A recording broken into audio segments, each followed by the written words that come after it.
Dynamite, what a wonderful audience. You're terribly dark, but look lovely nonetheless. Hello, my name is Mick King. A lot of you may recognise me from a little TV show from the 80s, a little science fiction number named Cosmo. No? For quite a while. I played the character, the charismatic captain, Thaddeus Starbeam. I had the catchphrase, faster than light, let's bloody go. Really hard, disappointing, and quite hurtful, but we move on because obviously the Cosmo fountain doth run dry, and I'm forced to move past his new avenues of income. And I turn my not insubstantial pen to literature. I like to dub myself an author or a writer, but I prefer the term Alchemist of Word. Now, I must say at this juncture, I do not refer to the word processing software from the, frankly, fantastic Microsoft Office suite. I do, in fact, mean literal words. I just love words. Think of a word. Think of a word. Any word. Lots of them. Gin. Good word. Classic word. Gin. What? The images that it evokes. And there's the power of words, but I think that power has been forgotten. Good word, by the way. What's your name? Kate. Kate. I love your jumper, you bitch. But, now, I believe the youth of today have forgotten the power of words, the power of literature. They're far too happy to sit upon their game boxes, playing Mineshaft, or whatever it's called, and I think it's rubbish. I want to reintegrate the literal word to the youth of today. But I know what they want. They want technology, they want sci-fi, and what does a man like me know? I know sci-fi. Are we okay back there? Listening? Somebody outside. Oh, someone outside. Story of my life. Nah!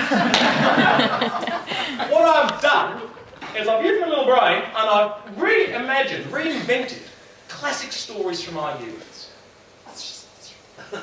Fairy tales, folklore, and I've reimagined for a more technologically minded youth. And I'd like to read you one of these stories now. Well, at least an excerpt. If I can get a bit of mood lighting, that'd be lovely. Bit of story time. Now, I would obviously normally... Thank you. It all makes sense, don't worry, it all makes sense. Now, normally, I would be using the old reading glasses, but I recently had some laser corrective surgery on the old eyeballs. And it reminded me of one episode 83 of Cosmo. Attack of the Titantula Tarantula. Anyone know? My character Thaddeus Starbeam is such a character. He blinds a huge spider with a laser. He blinds it and escapes.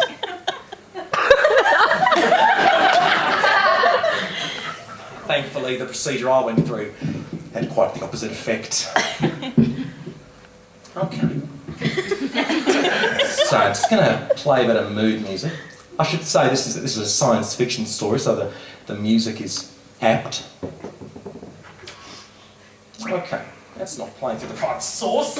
I love technology, but sometimes it just buggers you, doesn't it? Okay, let's try. Is that going to work? Here it comes. Lovely. Ooh, atmospheric. Okay. Now, this story I've reimagined is entitled The Boy Who Cried Cyberwolf. Okay? Now, the year is 3045. A place on a hillside overlooking the swirling metropolis of New London.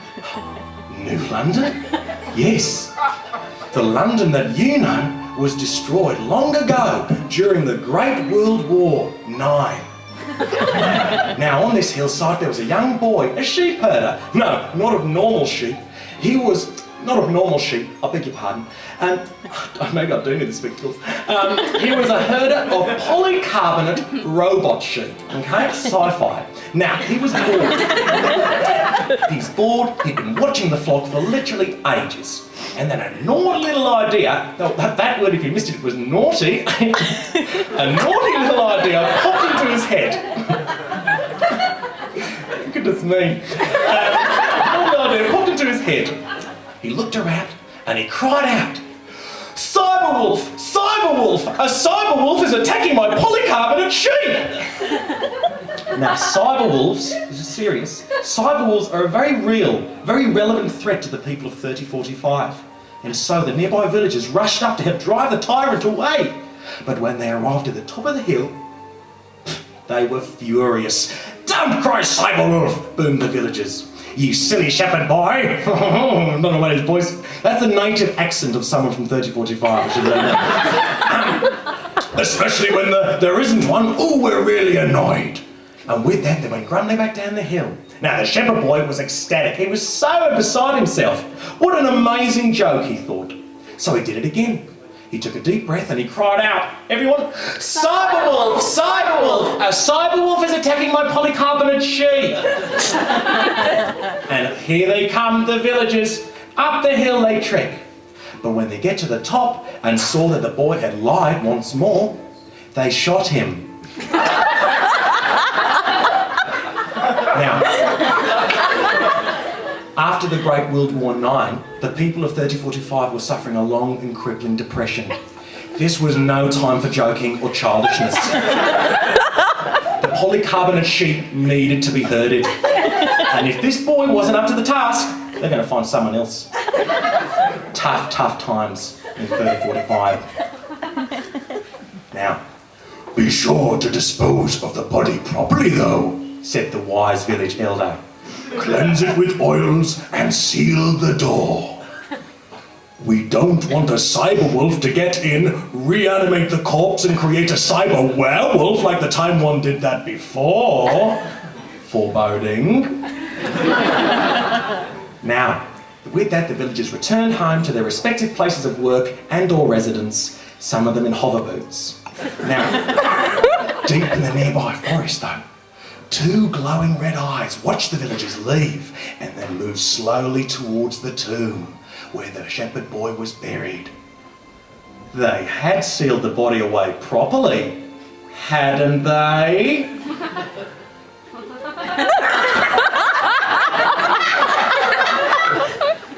That's a little excerpt from my...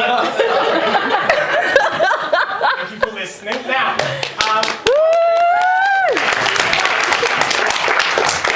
that's actually from an anthology of stories I've written, including some titles like The Old Woman Who Lived in a Hover Shoe and Little Red Riding Hood, Judgment Day. So I'd just like to thank you really for here to listen to me prattle on like an old queen and remember, faster than light, let's bloody go. Thank you, good night.